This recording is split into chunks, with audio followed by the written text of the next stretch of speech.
Oh, wait. All right, everyone knows. So my name is Sarah Mansouri. I proudly serve as the assistant principal for over student support here. I bring 2 decades of services within CPS with a career grounded entirely in equity, compliance, and equitable access for all diverse learners.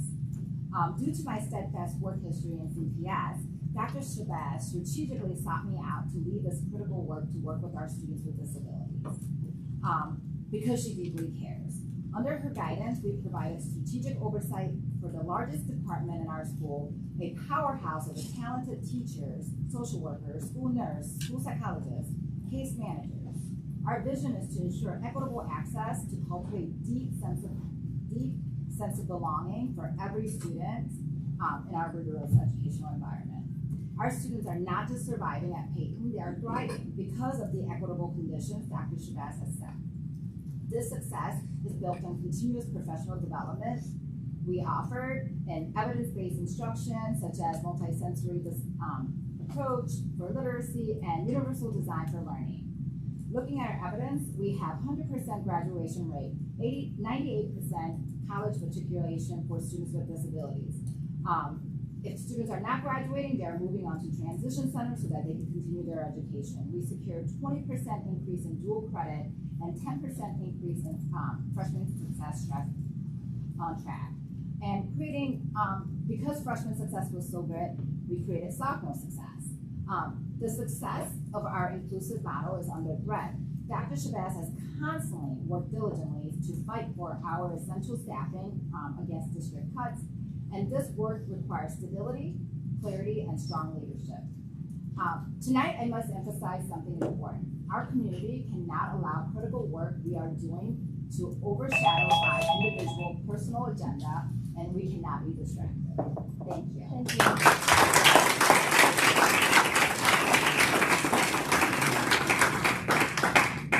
Okay, next we have Angel Alvarez. Hi, I'm Dr. Angel Alvarez. I'm a scientist and, in my spare time, an education activist. I routinely speak to the board about concerns over how they evaluate schools, how they evaluate student progress, and unintended consequences of some of their initiatives. I go to many LSCs, and this is the first time at Payton. Thank you so much. I shared with the LSC some analysis that I've done. I hope it was forwarded to the students. Thank you, Dr. Rothschild, for providing some feedback response about some of the current data. The reason I'm coming to Payton is because CPS changed the testing evaluation system. And as a result, it inadvertently lowered the requirement for proficiency. That had some unintended consequences of masking some of the disparities in student achievement and performance. So I wanted to make sure that you're aware to look at the totality of student progress, because we don't want inadvertently to miss some of the disparities that were there. I also want to make sure that Payton contextualizes essentially the fact that you give the most talented students in the city. So they, understandably, are going to be very successful, just as I would be a successful coach if I got the most athletic students in the city, some of which are in this room. I was not told to come here. I have no agenda. I just want to make sure that Payton, being one of the premier institutions, provides a holistic evaluation, both of student growth, of leadership, and of teaching. I report to you. Feel free to contact me. I also wanted to point out that some of the changes in the 5 Essentials, something I brought personally to the University of Chicago, they're underpowered. They cannot be used to effectively say, oh, these changes are quantifiable and distinct. They have to be looked at over a large period of time, and the participation rate is something else that should be noted. Thank you so much. I appreciate it, and have a great day.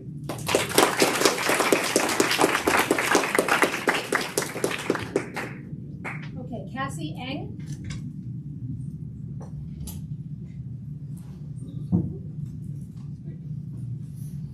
Hi, my name is Cassie Eng. I'm a mother of a 2021 Payton grad and a current Payton freshman, Lane sophomore, and Whitney grad.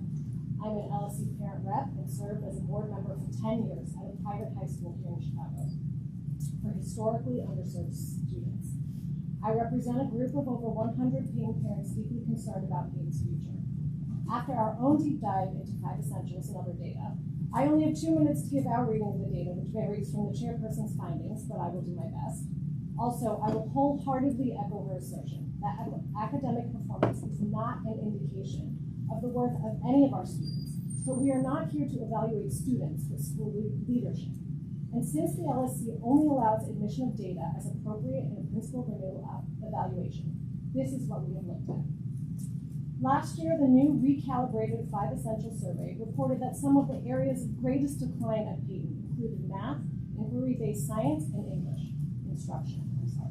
That stands in stark contrast with gains being made at our peer schools like Whitney in the same post-pandemic years. Additional reports show that the achievement gap at Payton for Black, Latino, and low-income students has also widened under the current leadership. Since 2018, for 6 consecutive years, Payton was #1 in CPS for SATs, math, and ELA, and in composite scores. But in 2023, we fell to 4th in college readiness, and in 2023, we fell to 4th, and in 2024, Payton fell behind in every category. Notably, the juniors who took the SAT that year were the first Payton class to have spent their entire high school careers under this administration. Since 2021, in every year where data is available, Payton scored lowest among our peers in teacher-principal trust, instructional leadership, quality professional development, and more. All of our peer schools underwent principal changes, yet none of these other schools have experienced the same drastic exodus as Payton. Thank you.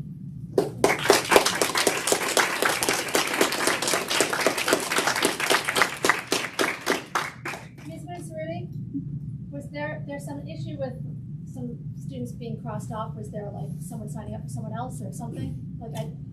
Yes, somebody had come in and signed up additional people besides themselves, and we had to scratch those people off. Okay. So next would be Kara, is it Berrigan and Annie? They signed up as a team.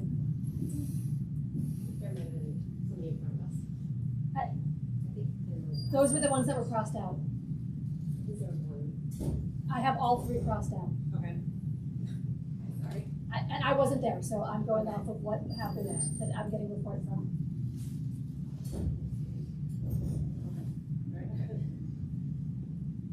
Hi, I'm Annie Hesser, and I'm a parent. This year I'm co-chairing the annual appeal with Kara Berrigan, also here. As many of you know, the annual appeal is underway. In participation with our principal, the goal this year is to raise $600,000. Together with the Spring Dash, FOP hopes to raise $800,000, which directly supports the 7.3 faculty positions at Payton. To break that down in the most simple terms, our CPS budget doesn't cover the Payton budget, the budget that Payton needs to keep all of our current staff, all of our programming, and everything intact. Due to our low opportunity index, we don't get additional funding from CPS, and without the annual appeal funding, we lose teachers and course offerings, 2 of the key ingredients that make Payton an exceptional institution. These funds protect the breadth of our curriculum, including the wide range of AP courses and electives that define our students' academic experience. This funding also ensures students have programming like enrichments and seminars, which are unique to Payton and set our school apart. In recent weeks, the tone surrounding our school community has shifted in a way that risks discouraging families from giving to the appeal. Negativity and distractions, especially during this critical window of the annual appeal, can unintentionally signal to parents that now isn't the time to make their contribution, or that the school isn't aligned with priorities. This would have very real consequences for our students and our school, both in the short and long term. If we can't raise the funds, we lose teachers and we lose courses. The domino effect from this loss is obvious. Without the donations raised by FOP through the generosity of our community, Payton cannot maintain the standard of excellence we're known for. We're the #1 school in the city and the state, despite receiving less funding than any other school. We accomplished that through outstanding budget management from our principal and through a parent community that has always stepped up when it matters the most. Tonight, I ask that the entire community stay focused on ensuring Payton stays outstanding. We do that by being able to support our faculty, by protecting our academic offerings, and by preserving the programs that make us extraordinary.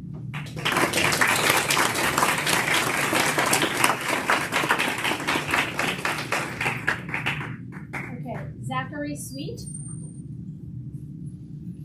Hi everybody, my name is Zachary Sweet. I'm a fellow administrator in the district, one of the assistant principals at Kenwood Academy. I have deep respect for Dr. Shabazz Anderson's leadership, and I'm here to lift a couple of things that I saw at the last LSC meeting after observing. I was absolutely appalled at the last LSC with the disrespect shown Dr. Shabazz Anderson. Across the city, she's one of the most widely respected principals. She holds a doctorate, Ivy League educated twice over. And for people to go and disrespect her in a public comment like that, that would never happen to a white man in the same position with those same credentials. That would never happen. So to witness that type of racism happening here at Payton, when this school is supposed to represent the future leaders of the city, this LSC is representing the future leaders of the city, to see Dr. Shabazz Anderson referred to by her first name and nobody corrected from the audience, from the LSC, that was completely uncalled for.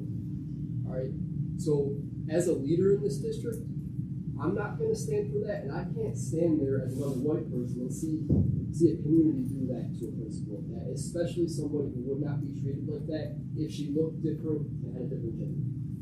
Second, we had all this talk about U.S. News World Report scores, that the math scores were 86%, the English scores were 88%. Payton scores this year with the newest release data were 91.7%, which were higher than Northside, 89.4%, Jones, 84.3%, Young, 92.2%. In ELA, Payton tied with Whitney Young for 93.8%, beat Jones, 90.5%, beat Lane Tech, 91.8%. So to sit here and disparage her when the data doesn't point to that picture doesn't make sense. Now, the other thing, going back to what the LSC said, when you want to problem solve with somebody, you come to the table with them, you don't disparage them in a public tribunal. What happened was completely unfair, and that's not what should happen for future leaders in the city.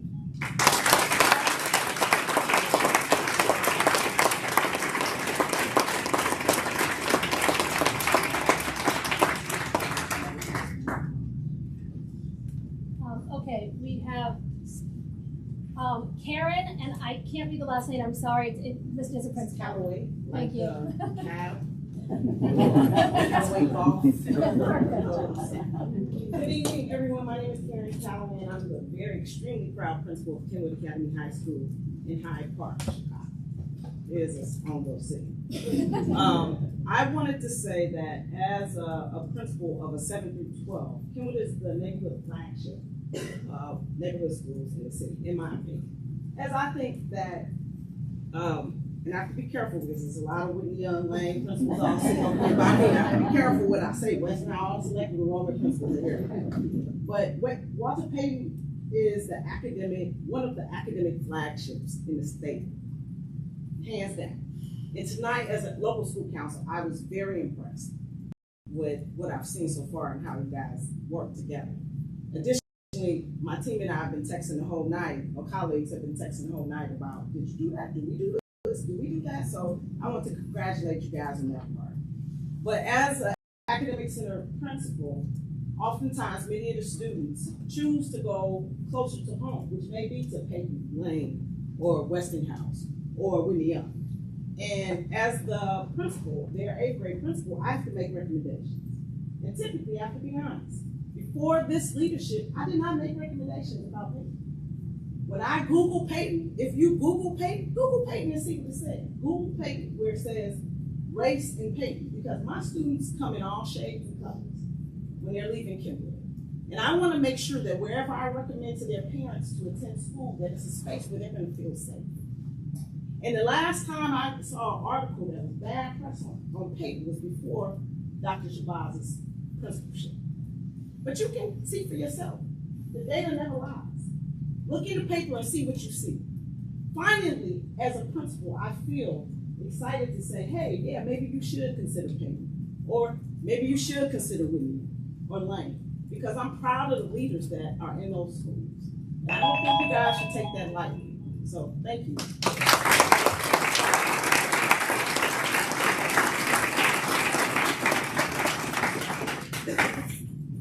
Principal Ricky Harris.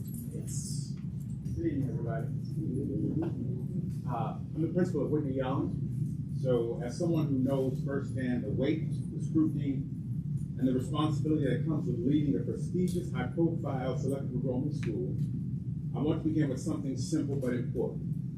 Thank you, Dr. Shabazz. When I stepped into the role as principal of Whitney Young, one of the very first people I called was Dr. Farida Shabazz, because her reputation preceded her. I've heard about her intellect, her steadiness, her vision. What I found that was even more valuable was a supportive colleague, a trusted friend, and a tremendous thought partner. I knew that if I wanted any chance of building something strong, lasting, and worthy of our young people, I need partnership. And she offered that freely, consistently, and with grace. Since then, we've collaborated closely. We built joint professional development experiences for our staffs that have strengthened both of our schools, and none of that happened by accident. It was born out of a willingness to face real problems together, not looking for the headlines, not looking for the credit, but focusing on solutions to help our students thrive.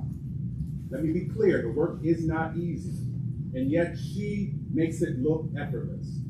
But don't be fooled, what you see is the product of discipline, preparation, and a relentless commitment to children. We presented at conferences together, dug into research together, and wrestled with tough issues that all principals face in today's landscape.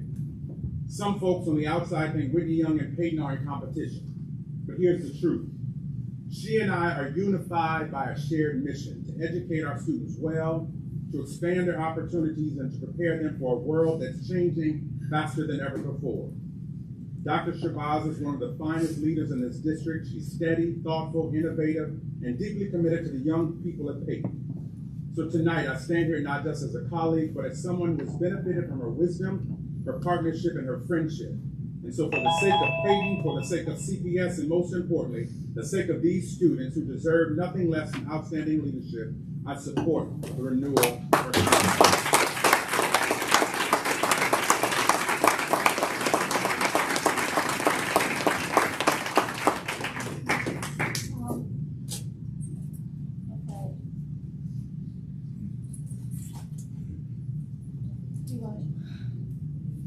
It's another principal, and it starts with R, and the second last name starts with T. Sorry. Good evening, everyone. Can you just introduce yourself? Sorry, since we did. Sean Talley, principal of Wendell Phillips High School. Good evening, everyone, and thank you for the opportunity to speak. I want to highlight the extraordinary work led by Principal Dr. Anderson and the meaningful partnership she created through the LEAD program.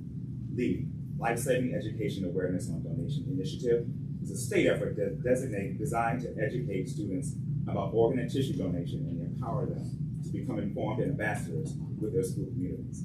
This is not just a lesson, it's a service, learning experience that shapes character, compassion, and civic responsibility. What distinguishes Dr. Anderson's leadership is not simply that she brought this program to our sophomores, but how she expanded its reach. She extended an invitation across the city to a neighborhood school, my team, our students, creating a bridge between two very different school communities. It would have been easy to focus solely on her own building, yet she chose collaboration. She chose partnership. She chose to open doors that young people from both of our schools could learn together and lead together. Her students did not just receive information, they stepped forward. They visited classrooms, facilitated discussions, engaged their peers, and brought awareness to an issue that touches families across Chicago. Through her vision, our students had those same opportunities. This is the mark of a leader committed to equity, access, and collective impact. This is the kind of work that strengthens our district. It reflects a principal who understands that service has no boundaries, and that leadership is measured by the opportunities we create for others. Dr. Anderson brought purpose, dignity, and high expectations to a program that can truly save lives. And she made sure students stood at the center of that work. Her leadership is thoughtful, it is intentional. It is grounded in the belief that every young person deserves to feel valued and capable of shaping change. It has been an honor to partner with her and to witness how she consistently lifts her school, community through vision and heart. Thank you.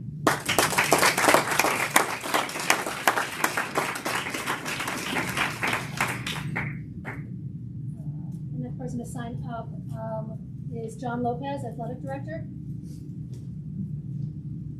Good evening, members of the local school council, Payton community. My name is John Lopez, and I'm the Athletic Director here at Payton College Prep. I'm speaking tonight to offer my wholehearted and enthusiastic support for the renewal of Principal Shabazz contract. Although my own time here as a member of the staff here is relatively short, I can speak directly to the culture of leadership that Principal Shabazz fosters. From my very first day, I have felt seen, valued, and consistently supported.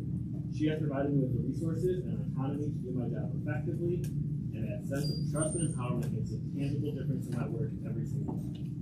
Furthermore, before I was even employed here, I could see the positive progress of the Payton athletics programs. From an outside perspective, it was impossible not to notice that the programs were getting stronger, more competitive, and more successful every year. In my experience, I can tell you it's incredibly difficult to build successful athletic programs in CPS due to many constraints and things, whether it be transportation, budgets, lack of space, so on and so on. So to achieve this growth, all while remaining the #1 academic school in the state, is truly a remarkable feat. That kind of consistent upward trajectory does not happen by accident. It is a direct result of steady, visionary leadership. It requires a principal who believes in the value of these programs, supports the coaches and student athletes, and commits to a standard of excellence. Now that I am here, I can see Principal Shabazz is that leader. I strongly and respectfully urge you to renew her contract so she can continue this outstanding work. Thank you.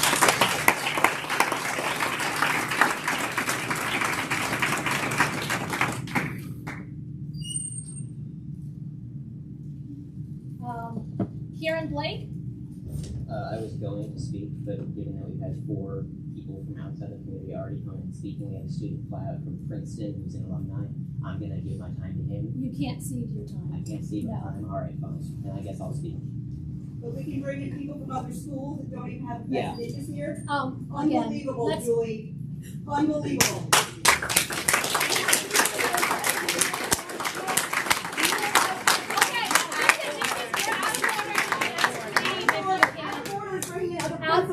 Talk to the Ma'am, if you can't. Thank you. Public comment is required over meetings. Whoever signs up for public comment may speak. Right, and they so purposely. I'm gonna walk you outside so we can talk. Oh, Do that.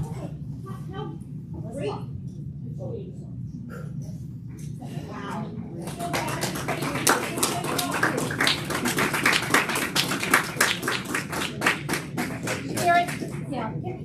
Let's stop so we can hear Kieran's story. We have students crying outside. Members of the LSC tonight in a few hours will determine the fate of the next 4 years. This is no easy task. You will hear valid arguments for and against the principal's contract renewal, but the final vote is up to you. We don't have a vote, so you are our only voice. I know many of you are hesitant because the future is uncertain, but to that, I say that the future has always been uncertain. When our ancestors came here from foreign lands, the future was uncertain. When this country was founded, this future was uncertain. And when this school was founded 25 years ago, the future was uncertain. But people were willing to come and take a chance at change. And they were willing to say that things could be better. And look where we are now. These past 4 years, our concerns have fallen on deaf ears. We have been encouraged to speak out, but then scorned when we do so. If Dr. Shabazz had shown even the slightest willingness to hear our concerns and attempt to address them, we would be satisfied with her as a principal. But she has done no such thing. In my AP U.S. government class, we were taught that the right to govern is derived from the consent of the governed. Well, look at us. We are the governed, and we are saying it. She does not have our consent to be the principal of this school. I speak not for a small minority of students, but for a silenced majority. I speak for the students who are too scared to speak out on their own because they fear retaliation. I speak for the students who are too busy putting in their real work right now, homework, extracurriculars that make this school great. And I speak tonight for the many students who wanted to speak but couldn't because you filled the room with people from outside schools to speak in your favor. We fell to 32nd nationally when the first data from her tenure came in. And our test scores dropped to 3rd in the state. And as my time runs out, I want to speak to the parents directly and the teachers directly. Parents, we are your children, we are your children's children. Teachers, we are your students, and we are pleading with you, please give change a chance. I know the future is uncertain, but these past 4 years warrant change. What is the lesson you want us to learn? That no matter how many times we speak out, our concerns will fall on deaf ears time and time again, that we are powerless in this bastion of free speech and democracy, that we have no say, in how our life is run. For the sake of the students and the sake of this school. Here are pleas. Please vote no.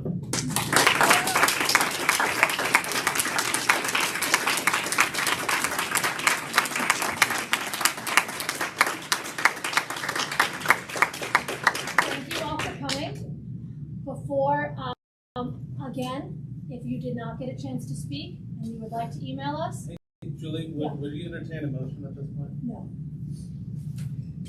Because it's too late. It's like in the hour. We have someone who flew in just to present. I understand that, we have a rule of order, it's 20 minutes. Walter Payton, Half of the people who spoke are peers. And one student. Walter Payton, LSC@gmail.com, we have to follow our rules of He's order, already sent okay? that in, but he flew here just to talk for 2 minutes. I understand that, we have a 20-minute how many seconds do we have actually, do we have any?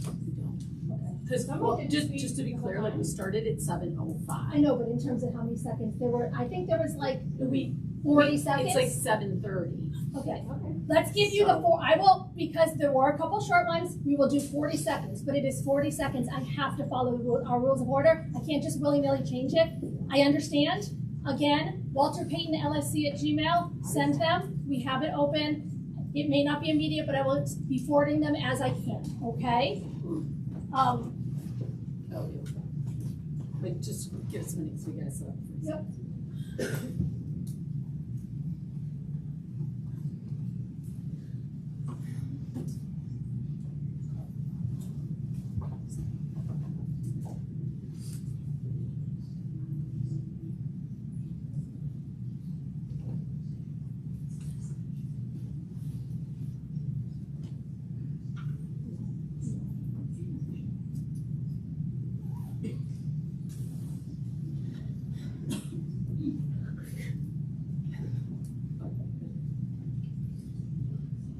We'll just set you at 45 to be like a guesstimate.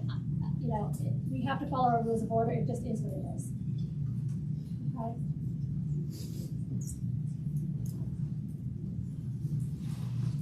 Wherever you go.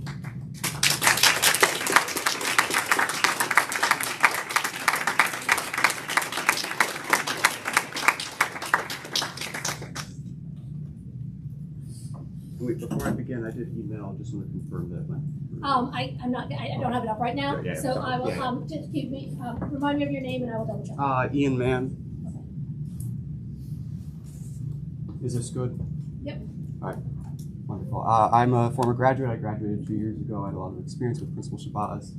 I did fly in today, but that's all right. I'm going to try and keep this as quick as possible, so if you don't understand, I apologize. I had a lot of things to say, but the most important thing for me to say is the most important reason why I believe Principal Shabazz should not continue. My sophomore year, Principal Shabazz hosted a program here at school about improving leadership skills among club leaders. As a part of that program, she threatened us and encouraged us and required us to go on a field trip if we were to receive our club funding. She compelled us and pressured us. Our parents were not made aware. We did not know until the day of. There were no permission trips as the school, as 604.32B requires. She committed acts of misconduct 18, 22, 25, 32, 315, 316, and 41. I was 15 and forced to choose between doing the right thing and listening to my principal. No child should ever have to do that.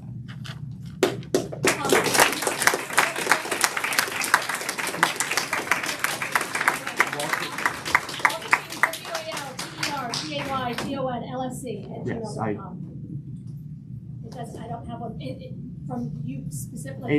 It's my email. It has my name in it, but I've sent it twice. Let me see if it got stuck in spam. I don't think it got stuck in spam. Oh, no, it did get stuck in spam. Got it. Glad we could clear it up. Thank you so much. Thank you, Principal Shabazz. Thank you.